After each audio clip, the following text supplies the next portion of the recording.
pang watch-watch lang. May harang na si Ma'am Pinay. Ayan. Ipin natin yung video niya. Ayan, ito na po yung video nyo, Ma'am Pinay. Ma'am Pinay, ito na po ang inyong video. Panlasang, anong pangalan? Panlasang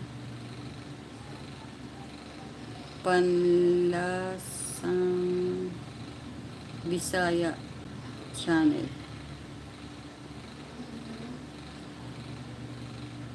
Yan. Ito na po. Ito po yung video ni Ma'am Panlasang Bisaya channel. Watching na po. Ayan. Ayan, ang sarap. Paksiw na isda. Ito po ba, Sir Sunday, hindi nyo namimiss yan, yung mga isda? Sa bagay, marami naman yatang isda dyan. Yan, pinalitan na po natin yung nakapin. Nagluluto siya ng paksiw na isda. Yan, ang sarap. Gagataan siguro niya to.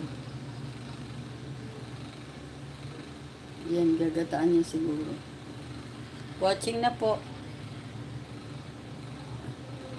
Hindi niyo po na-check. Ako nga po, ayoko nang i-check eh.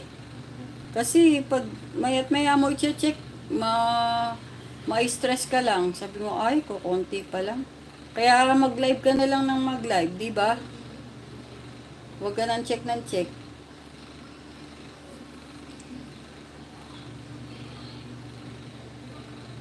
Opo, gano'n na lang po. Standby na lang po yung phone. Opo, mamaya na lang po. Standby lang po. Tignan ko po kung makakakuha ng watch hour. Try ko po mamaya. Hello Ma'am Elsa, galing na po kami sa bahay nyo.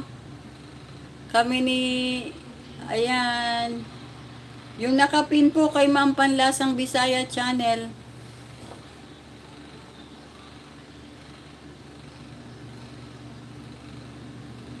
Kumain ka na, Ma'am Elsa? Nakapag-video-video ka na ba, sis? Sabi mo mag-video-video ka sa dagat.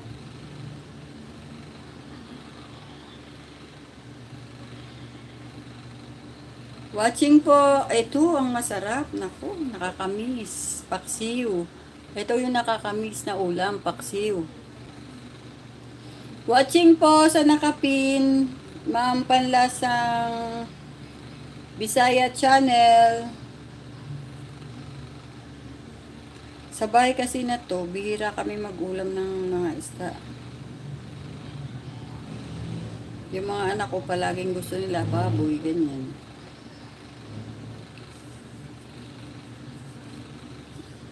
Panlasang Bisaya channel.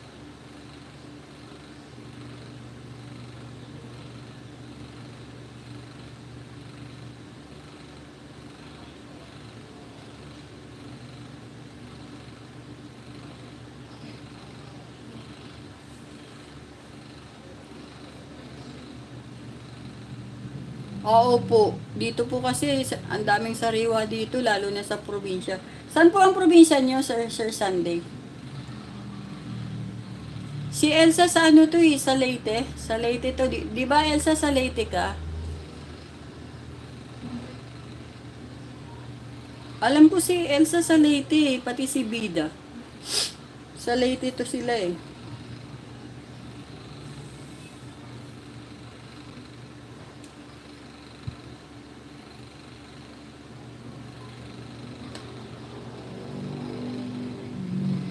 Ayan.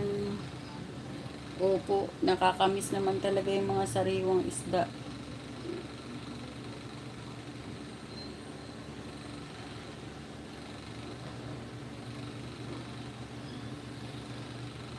Wow.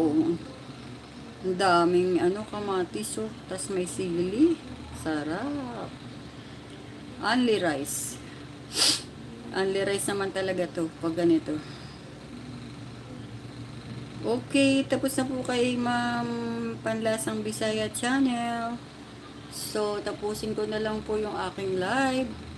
So, bago po ako matapos, gusto ko pong magpasalamat sa mga dumaan